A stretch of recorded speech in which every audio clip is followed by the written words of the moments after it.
To my educational channel విద్యా ఉద్యోగ సమాచారానికి స్వాగతం. డిఎస్సి ఫలితాలు రిలీజ్ అయ్యాయి. మరి సర్టిఫికెట్ వెరిఫికేషన్ నడుస్తుంది. చాలామంది డిఎస్సిలో సక్సెస్ అయినటువంటి వాళ్ళకంటే కానటువంటి వాళ్ళు ఎక్కువ ఉన్నారు. మరి వాళ్ళలో కొంత నిరాశ కూడా మనకు కనిపిస్తుంది. కానీ ఒక్కటి గుర్తుంచుకోండి, మీకు ఇదివరకే చెప్పిన నేను నెక్స్ట్ డిఎస్సికి సిద్ధం కండి.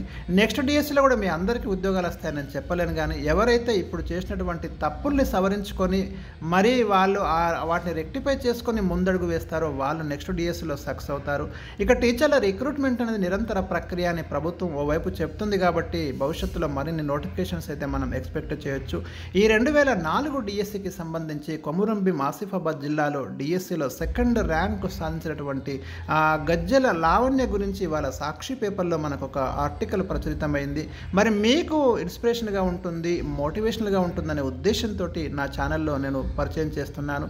ఛానల్ని సబ్స్క్రైబ్ చేసుకోండి. మీకు ఇలాంటి చాలా ఇంపార్టెంట్ ఇన్ఫర్మేషన్ ఎప్పటికప్పుడు అందిస్తుంటాను.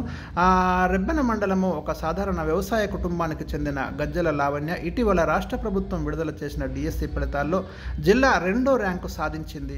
సెకండ్ ర్యాంక్ అండి, 85.7 మార్కులతోటి. మీరు ఇక్కడ చూడండి, ఈ అమ్మాయికి వచ్చిన మార్కులు 80.7 మార్క్స్. వేలాది మంది పోటీ పడ్డటువంటి ఒక పోటీ పరీక్ష డిఎస్సికి ఎంత టఫ్ కాంపిటీషన్ ఉంటుందో మీ అందరికీ తెలుసు.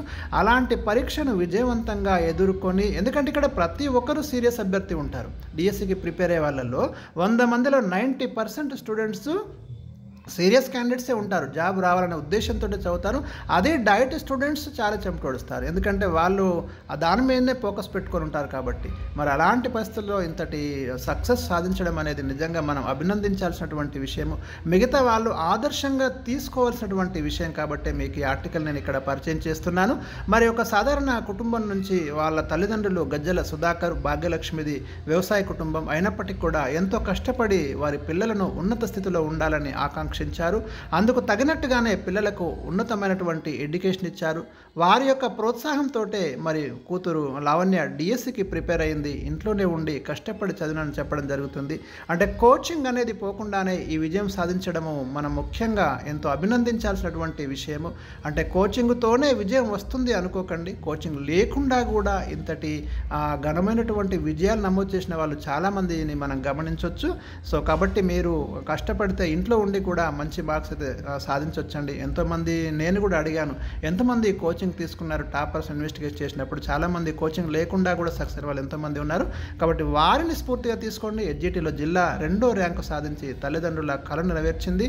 ఎంతోమందికి ఆదర్శంగా నిలవడం అనేది జరిగింది. అందుకే మీకు ఈ ఆర్టికల్ని అయితే పరిచయం చేస్తున్నాను. మరి ఈ వీడియోను తప్పకుండా మీరు చూసి మీరు కూడా ఇన్స్పైర్ కండి. ఎవరైతే డిఎస్సి రాలేదో మీరు నిరాశ చెందకండి. రెట్టించిన ఉత్సాహంతో నెక్స్ట్ డిఎస్సిలో మళ్ళీ మీ పేపర్లో మీ గురించి కూడా ఇలా ర్యాంకు రావాలి. మిమ్మల్ని కూడా నా ఛానల్లో తప్పకుండా పరిచయం చేస్తాను. మరి ఆల్ ద బెస్ట్.